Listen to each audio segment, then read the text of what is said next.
Professor Rouse, thank you very much for joining our program. How would you characterize this upcoming presidential elections in terms of its substance and tone? What are the issues? How is this election cycle different from the previous ones? Wow, that's a lot of questions in that one question.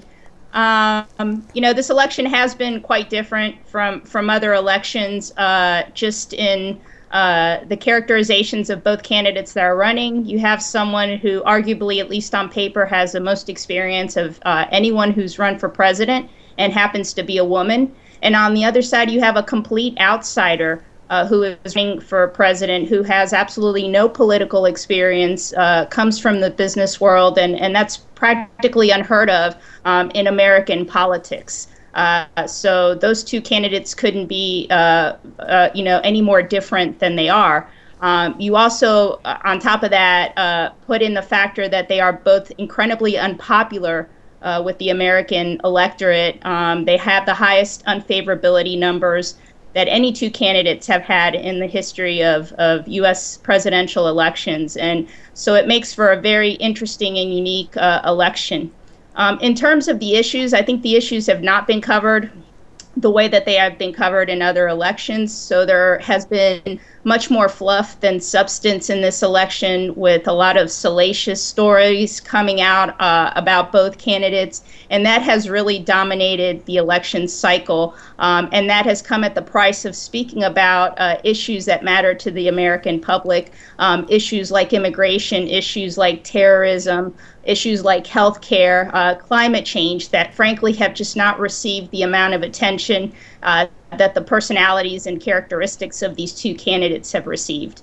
The polls show tightening between the candidates. How reliable are these polls? What is the significance of election polls for the society? Yeah, so one poll in and of itself probably is not reliable, but there clearly has been a trend across a number of scientifically conducted polls that the election is tightening here toward the end. I think that that's not surprising to most of us that study American politics. The American society is so polarized. There's so many of us that are in each camp, in the Republican camp and the Democratic camp, that it really, and we're very evenly split. So it's really not surprising that as we get close to the election day, that the polls are all indicating that this sort of divisiveness, equal divisiveness in the country, and people kind of gravitating to their own camp to support the candidate that has the correct letter behind their name.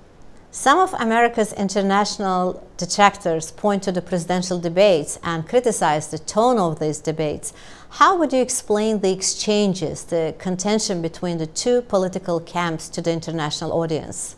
I would explain it by saying that it has a huge reality TV element, because you have one of the candidates who prides himself on being a reality TV star, of being a media star, and he did not change really his approach too much in the debates from that persona that he has developed over the last 10 years.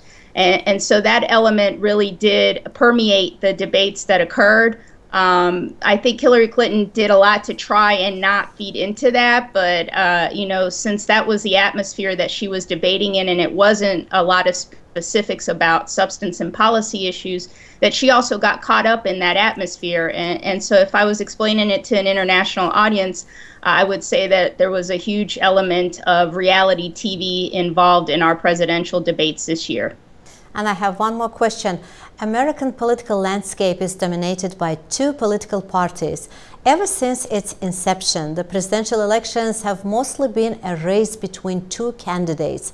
For someone who is unfamiliar with the reasons behind this distinction, how would you explain this unique feature of American democracy? Yeah, it's definitely unique because in most international other democracies, international countries, there are multiple parties. It's a multi-party system, and the U.S. is very unique in the fact that only two parties have really dominated politics in this country. Now, those parties have changed over time. Their names have changed, and their electoral support has changed, but our system is unique in that political parties were not mentioned in our Constitution. It was not the intent of our constitutional framers to have two political parties and have political parties play such a dominant role, but it was inevitable given the way our society is constituted for there to be these two parties. And once the two parties came up, election laws were written and rewritten and organized to favor the two political parties and to really hamper third parties and minor parties from being big players in the electoral system. And so the fact that the two parties have kind of dominated the laws that favor them, have written many of the laws that favor them, and the way that we have a sort of winner-take-all system, we don't have proportional representation in this country in our elections, that has led to the dominance of two parties, of having a party oftentimes that wins and then the other party loses and gets no representation in our legislative bodies, in particular Congress. So all those factors, historical as well as our institutions, as well as our electoral laws, have really contributed to the rise and dominance of the two-party system and their ability to keep third parties from playing a large role in the system. Professor Rouse, thank you very much for joining us. You're welcome. Thank you.